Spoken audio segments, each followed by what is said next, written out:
ঠাকুরগাঁয়ে এক বিয়েকে ঘিরে এমনই এক ঘটনা এখন জেলা জুড়ে চাঞ্চল্যের জন্ম দিয়েছে, যা রীতিমতো রূপ নিয়েছে আদালত পাড়ার আলোচনায়।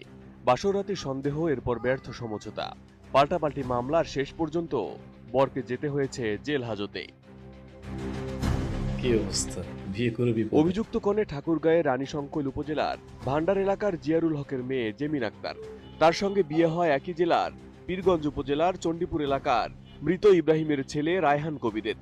বিয়ের আনুষ্ঠানিকতা সম্পূর্ণ হলেও বাসর রাতে ঘটে বিপত্তি।